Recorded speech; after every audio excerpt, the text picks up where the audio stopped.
sit on down over here. Today we gonna be talking about pros and cons of being a social worker. You know, there's some positives and there's some negatives. But sit down and get coffee with me and sip your imaginary tea. I am. This evening we will be discussing pros and cons about being a social worker, my dream job within the social work field, and one thing that I have definitely found helpful working in this job.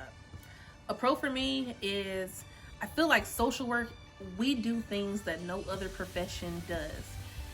Doctors are important, nurses are important, but when it comes to the clinical field, we are that mental health, baby. Mental does lead to physical problems, but if you catch it in time, it decreases the likelihood of them being in the hospital. That's where we come in. A lot of people assume the worst about social workers. Social work is so vast when it comes to the profession. People look to us for critical thinking skills. It can be emotionally exhausting, by the way. I consider that a negative at times, but at the same time, it's a pro because we think outside the box. It's not black and white. There's a lot of gray. We're kind of like our own detectives. So another major pro about being a social worker, again, it depends on where you're working and if you decide to go on to get your master's, because master's is a little bit more keen on what concentration. So my concentration was CBT, cognitive behavioral therapy. I did go to Wayne State University. Go Warriors! They had 3 concentrations. So there was CBT, family studies, and then psychodynamic and or psychoanalytic. And when it comes to all of those theories and expertise, I like the fact that, unlike most people thinking that we just like helping people, we learn why people act the way they do. It's cool to me. I got one con for you. Underpaid, overworked, and understaffed. I'm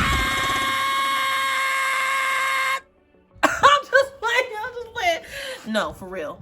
That is the truth. So when I tell you, when people decide to go into this major, it ain't because we trying to become millionaires overnight. It's because we genuinely care. Oh, hello. I'm just playing. But for real, dream job. Definitely working in the hospital. Okay, and here's why.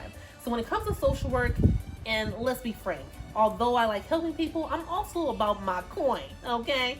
The best paying jobs in the social work field that I know of, and after speaking to colleagues and speaking to even clinicians who've been doing this a lot longer than me, working for the VA and or working in the hospital. Now, I personally like the hospital, not just for the pay. I mean, again, that money is good. But the second and really important reason why I want to work in a hospital, I don't like sitting behind a desk all day. That's not my thing. In grad school, my internship was at a local hospital here, and the ER was phenomenal. Like, I felt like I was on this continuous high, running back and forth. Stat, what you need? What?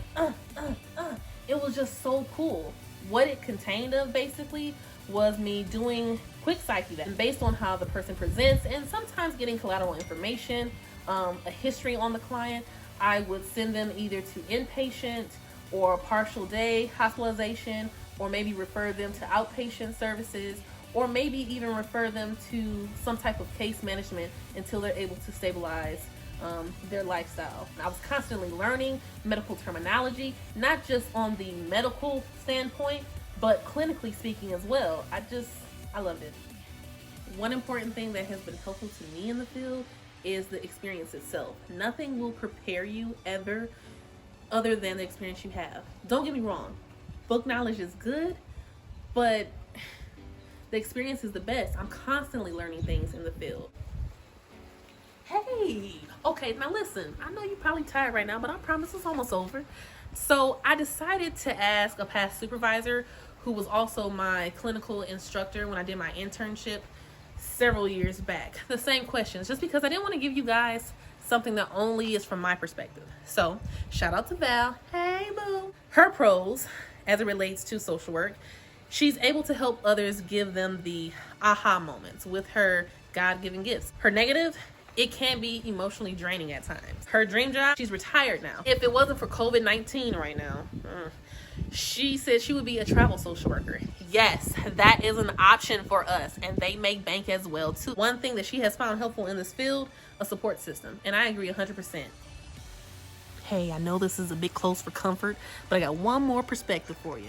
My girl Quanda also answered the same questions. Social workers are 100% client-centered. We also use interventive skills and are able to serve multiple populations. So at any time, if you get frustrated and just like, ugh, I'm so tired of dealing with this population, you can switch about. In fact, it's like a norm to switch up every, I don't know, 3 to 7 years, unless you find something that you really, really like and are just like, I'm cool with retiring here, that's cool. One negative, same thing as me. She said poor pay, burnout, and poor preparation for the full licensing exam. Colleges do give you a practice exam, prep course with manual of do's and don'ts. Usually it costs anywhere between $250, $300 just to take those prep courses itself outside of the university and sometimes on campus. Quanda's dream job is to be a research assistant. The most important thing that she has learned in the field, building healthy relationships, using active listening skills.